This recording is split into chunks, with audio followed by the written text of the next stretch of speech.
Hello friends, Spacey goes back from the void, and we're playing Katawa Shoujo. I forgot what happened last time because it's been a week my time. But I'm sure romance is gonna ensue. Hanako hasn't come to morning class at all, leaving her seat looking empty and lonely in the back of the classroom. Oh no! I have to tell her that Lilly was looking for her if I see her later. After the events of this morning, class is pretty boring in comparison. I turn the pages of my textbook lazily. Have a bit of catching up to do despite trying to keep up with my studies at the hospital, but I'm not feeling that enthusiastic about it. The clock at the front of the room sounds unbearably loud. The teacher hasn't said anything in over 7 minutes, instead opting to cover the board in rows and rows of equations taken directly from the book. Looks like today is just a boring day at class. The rhythmic clashing is the word, of chalk on the blackboard seems to synchronize perfectly with the ticking of the clock. I start to copy down the equations just to pass the time, even though they're right there in the textbook. When the bell rings, I'm not in a hurry because I have nothing to do, so if I stay for a while, reviewing what we covered in class today, I prefer to leave last anyway, so I don't have to deal with crowding in the hallways. I noticed Shizune and Misha are also staying behind, talking to someone from another class. Oh no, do we avoid them? Shizune's signing is so fast that her hands make noises like swords cutting through the air. Maybe there's pent-up anger in there. So much anger in such a small child. Misha's trying desperately to keep up, but it's clear she can barely manage to even understand her. I put my head down. Whatever they're discussing looks like serious business. Shizune signs to the point where her wrists crackle, and Misha struggles to spit out in word form. Sometimes she trips over herself like she's dealing with tongue twisters, and then on top of that she has to sign back anything the other girl says. Seems like a rough job. Poor Misha. Misha looks tired, like she's about to faint. Luckily for her, their business is soon finished, and the girls sit down in their seats again. Oh, I'm so tired. She's hanging her head limply on her desk, looking exhausted. I used the opportunity to reconcile with Shizune for a bit, without getting roped into the student council thing again, though I suspect that door is now closed for me. Festival preparations must have been tough for you. Indeed, the people in this school seem to be taking the festival very seriously. Whenever I see people idling around before and after classes, they're always talking about their plans for it. It's kinda neat to see everyone being so enthusiastic about it. Probably the only one who doesn't have something to do. Shizune scoffs at me at first, as if trying to decide whether to ignore or sneer at me, but in the end she starts signing without doing either. Misha perks up, looking at her hands with slightly unfocused eyes. Das. She signs with harsh, heavy, dramatic strokes. Misha translates her signing into speech for me. She does it so well, it's almost like Shizune is actually speaking, transmitting her thoughts directly through Misha. She must have practiced it vigorously. Well, of course, we're in the student council, you know, so we're pretty busy. It's an important duty of ours to ensure the success of the festival with all our strength. We should shame ourselves in front of the past student council generations if the festival were to fail. That's why there must be no flaws, or I think it was encumbrances. No, nothing that might make the festival short of perfect. Shizune's passionate speech and Misha's enacting are really oddly fitting of them. Oh, hello! Hello, stranger. Hanako! I look over my shoulder and see Hanako peering timidly in the classroom, most of her body hidden behind the door. Hanako, your girlfriend's looking for you! Hey, playing delinquent again! No, don't scare her off! No, she's a poor butterfly. She's got a shoe. Hanako blushes hard at Misha's straightforward jab, even if it was only in jest.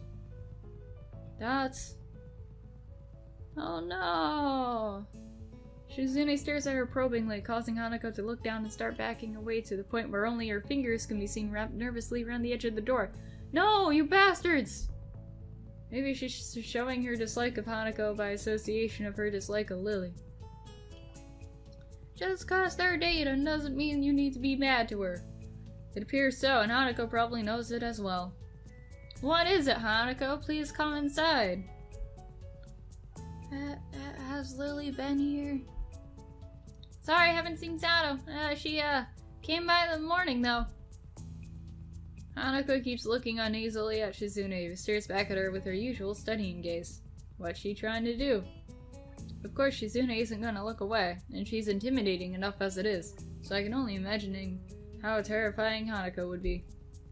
It's a little uncomfortable watching Hanako's reaction to Shizune's normal behavior. This is what happens when two people of two different extremes meet, it seems. Do you know where she is? If she has any sense in her head, she's in her classroom working on their festival project. But who knows where that woman is loitering at? Well then. Bye to you too. You need to find her. She was looking for you in the morning, but I guess you have missed each other. She waits a little without answering the simple question, looking awfully like she's not sure if it's proper to answer such a question. Yeah. I can come with you. If it's okay, that is. I'm not gonna force myself upon you. Hanako nods fractionally, still on guard, her shoulders stiff like wood. I get the feeling that she might be more comfortable by herself after all, but it's too late to back off now. She has this really troubled expression she seems to wear almost constantly, one that makes me constantly be on guard myself. I wonder why. I kinda understand why she always seems to be wary, or maybe more like why there could be a person like her. But I still have no idea how I should act around such a person. It's dinner time soon. Are you planning to eat with Lilly? She nods slightly. So she must have been trying to get in the cafeteria. Well, there's something of a dinner crowd, just like the cafeteria is crowded during lunch. It's not as bad because dinner time is longer than lunch hour, but I can understand why Hanako would be discouraged from going in. I pick up my bag and we take our leave. Hanako skips a little to meet my initial pace, so I slow down to match her speed. Onward to Lilly. Doesn't take us long to be walking at a comfortable pace down the hallway. Almost feels like we're going for a stroll together. Something I can't say I've really done before with a girl. Hanako doesn't seem to be thinking the same, though. Even though we're walking the same pace, she never comes within arm's reach of me. I guess she's still a little uncomfortable around me, given how shy she is. There doesn't seem to be much helping it, at least for now. By the time we arrive in the cafeteria, there's not much of a crowd there. But Lilly is nowhere to be seen. Lilly, where are you at, girl? Where are you at? Oh no, Hanako's gonna get sad. Hanako's head sinks even lower than usual. Don't worry, we'll find her. Have you looked somewhere else already? Just at the library. I was reading. So she does spend the classes she skips at the library. Ah, so not exactly through a thorough search then. If I had to guess, she'll be in her own class like Shizune said, right? Or the tea room. Right. With the slightest of nods, Hanako agrees with my reasoning. God, she's being so awkward. Why you gotta be awkward? It's like I need double-layered silk gloves with padding to even begin interacting with her. Some small talk might help her become a bit more used to me. Yeah. It isn't hard to tell that the silence between us is hovering on the edge of both of our minds. So, you and Lilly usually hang out together after class, right? Yes. I'm not quite sure what I expected from her answer, or why I even asked the question. That was much rather obvious, after all. She doesn't seem like the type to cultivate a social circle either, so I suspect that Lilly may be her only friend. It must be a pain being in different classes, I'm guessing. She gives a sharp, almost reflexive nod. Compared to Lilly's careful thought about her actions and speech, Hanako hastens to make her answers as prompt and short as possible. Lilly comes by the classroom, though, when she's busy. She gives a small smile as she says it, evidently appreciating the fact that Lilly goes out of her way to help her. Ah. We'll find your girlfriend soon. It's pretty cute, really. There isn't any need to say more, both of us content that the discussion's reached an end. As we ascend the stairs back to the lobby, we're met by a group of students heading downstairs, like a school of fish moving from one feeding area to another. They seem to be keeping mostly to themselves, but before I can notice her doing so, Hanako has moved around behind me. Don't worry, they're not gonna hurt you. Hey, are you alright? Just keep going. The students pass us without much of a second glance, and Hanako takes position to my side again as we enter the building. Her momentary reprieve from her anxiety all but snatched away. Even as we climb towards the third floor, she doesn't seem to relax. It isn't as if I'd ever known a shy person before, or even shy girls. But Hanako seems to be pretty far beyond what I'd call normal for her fear of other people. If it weren't for Lilly acting as mediator, I doubt Hanako would have been able to walk beside me like this. She seems to completely shut down the presence of others. The rest of the walk up to Lily's classroom continues in strained silence, while I rue her inability to socialize at all. After we make our way up the stairs, the noise coming from Lily's classroom is audible from the hallway down the hallway. From halfway down the hallway? Okay. I was expecting such a din at all. Well, I guess we found her. This wasn't hard. Did Hanako come here first and then come to me for backup, I wonder? Well, if that's true, then at least she's starting to trust me a little. That can only be a good thing. Eventually, the two of us reach the door to class 3-2, with Hanako less than subtly positioning herself behind me. I open the door. Inside is a hive of activity, seeming every student in the class talking at once as they work hurriedly to their separate tasks. Going by the paint cans, decorations, and banners being made. Must be for the upcoming school festival.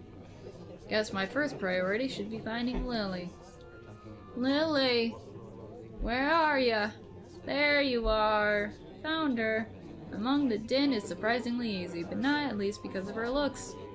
With a couple of students gathered around her as she stands in front of the class, she seems to be in charge of the preparations, or at least busy organizing them. Carefully negotiating a path for the various students hunched over the floor for lack of desk space. I raise a hand entirely out of habit as we finally reach Lilly. Hi, Lilly! She pricks her head up as she breaks off talking to a noticeably smaller girl. It must be her classmate, trying to listen as best as she can. Sorry, who? Ah, sorry, Haseo. Haseo Nagai. Hello. I have Hanako too. Hi. She's pretty skittish. Considering the number of people around, it isn't too hard to work out why. Lilly takes a moment's pause to access the situation before turning to the other student once again. For the moment, just ask Moria for his advice. Kenji's busy painting one of the banners already. Quick nod, and she bounces off, fingers carefully sliding along the wall space for orientation. Wait, Kenji? That Kenji?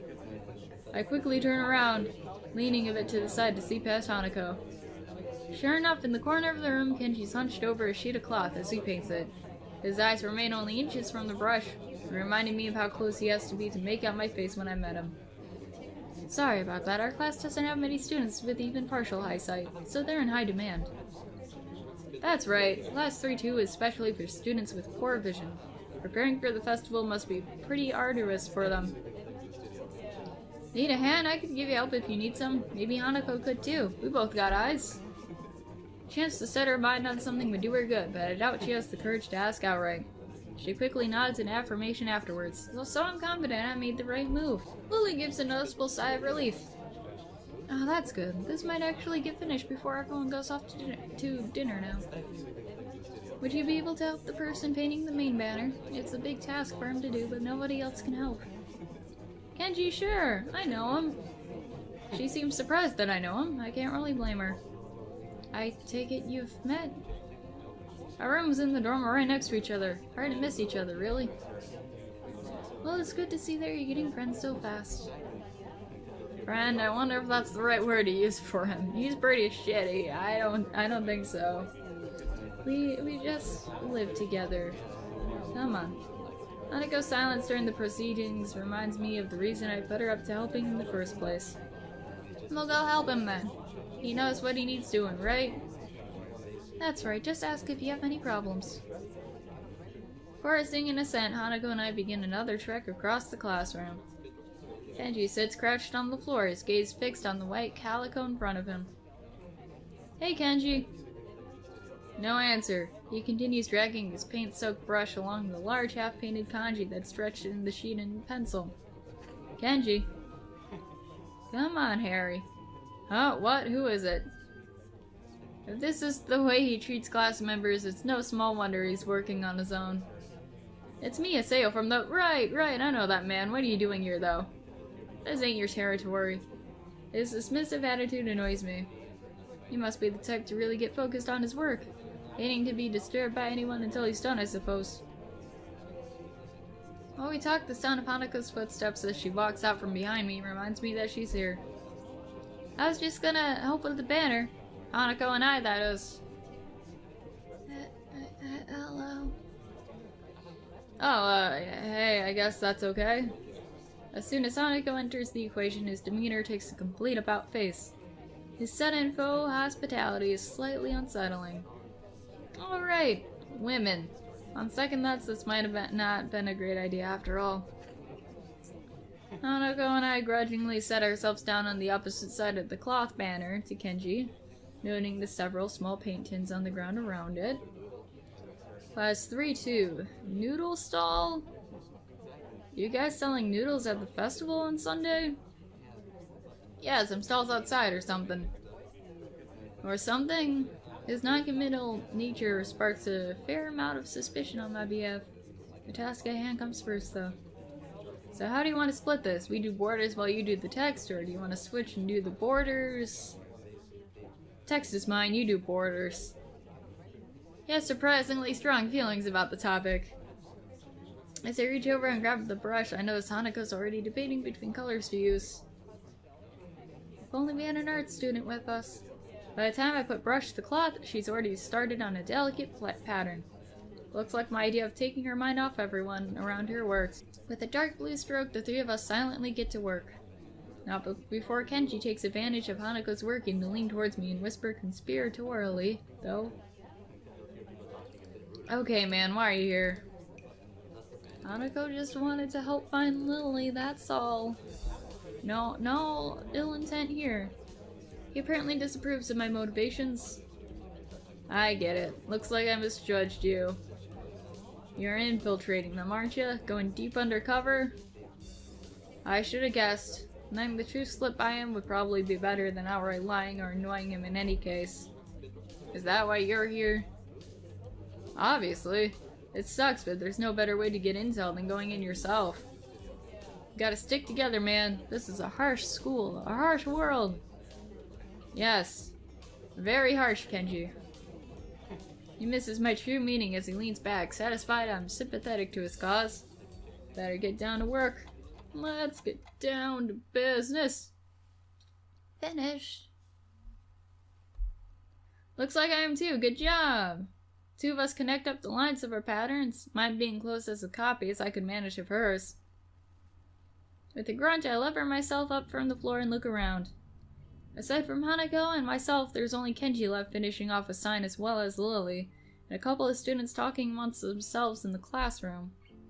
Looking at my watch, it's no surprise. It's getting pretty late. Need a hand? I offer a hand to Hanako, which she uses to get herself up. As she does, I can't help but glance at her wrist. If her scars extend even to there, just how much of her body is burned. Feel pain and guilt about it, but somehow, as she quickly recovers her wrist with her other hand. Looks good, doesn't it? Our thing, by the way, that's what I mean. It does, I guess. Her smile shows that she feels a slight sense of pride in the result, just as I do. With the floor significantly neater for the other decorations being placed on desks and shelves, it's much easier to get to Lilly as we cross the room. We finished the banner. Guess that's all that needs to be done. Lilly gives an appreciative nod. Thank you, Aseo, Hanako. If there's any way I can thank you. It's fine being sitting in my room studying at any rate. I don't mind either. She nods before suddenly remembering one last person. Oh, is Kenji still here? Just as I open my mouth, Kenji gives the answer from the other side of the room. Yeah, just finished. Carefully slides a sign onto an empty section of the shelf to dry before quickly walking past us and out the door. See ya, man. Bye.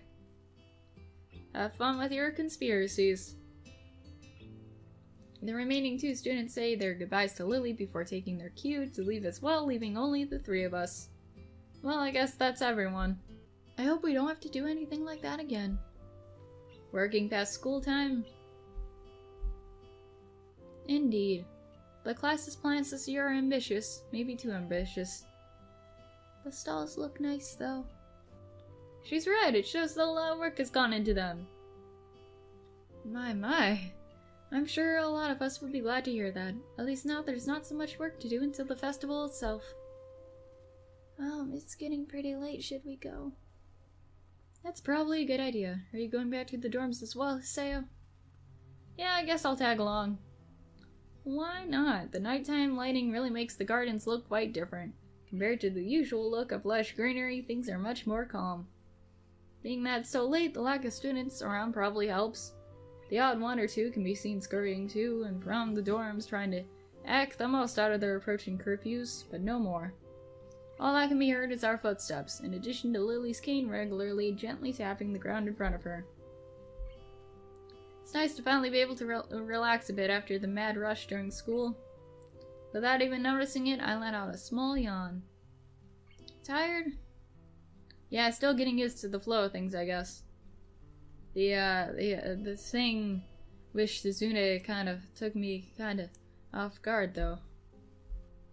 I grit my teeth a little at the candid mention of their rather public spat. That said, I do want to sort out what in the world was behind it. About that. I'm sorry about it being so public. Shizune and I go back some ways. Her voice seems slightly irritated as she remembers Shizune, obviously unwilling to discuss it any further. I glanced to Hanako for her views on this, but her expression is unsurprisingly evasive and difficult to read. Either way, I guess her apologizing for it is something, even if my curiosity goes unanswered. I'll be glad once the festival is over in any case. A change in topics welcome, hearing the thickening air quickly. I can imagine, my old school's festivals were a lot more low-key than this. Yamako stresses the idea of a school community, so the staff likes to make our festivals such special occasions. And yet the students are the ones who do the work. What an unfair world. Hanako and Lilly both chuckle in agreement, savoring the fact that none of the staff are around to hear our grumbling. I suppose coming from a strict all-girls school helped me a bit with Yamako. Compared to there, Yamako is much more relaxed. I'd go away towards explaining her well-bred speech and behavior in any case. As we come to the dormitories, it eventually comes time to leave for our respective rooms. See ya, Lilly. See ya, Hanako. The 2 both give polite nods before setting off to the women's dorms, just next to the guys. As it's to be expected of such an arrangement, there's a staff member casually patrolling around the outside to prevent any nighttime shenanigans. Walking past him, I quickly stretch my arms and rub my neck, both quite sore after having worked on the floor for so long before walking to my room. Feels good to actually have direction, though. After so long in the hospital, the everyday facts of studying, homework, and teachers seem almost a blessing. Guess if things continue like this, my time at Yamako might turn out okay. Hearing to the nurse's nagging voice at the back of my head, I set my alarm clock to wake me up early enough to go jogging again. I made a promise and I'm gonna keep it. Besides, Emmy is bound to rat on me if I don't show up. But it's not all that bad. Nighty-night, people. Okay, so I think I'm gonna end this here. My voice is kind of rough because it's been a while since I've recorded. So yeah, let me know what you thought down below. Again, I apologize if things are going slow. I'm actually starting to debate, like, maybe live streaming just the rest of this beginning. Oh no, I hit my wastebasket. Because, like, this beginning is pretty long. Like, we're not even in a full route yet still. And maybe once we officially get a route, then it'll go back to, like, on-demand videos. If that's what you call these. If that's a good idea, let me know. Other than that, I hope you're still enjoying this. We're getting through it. And I'll see you guys sometime in the future. Bye!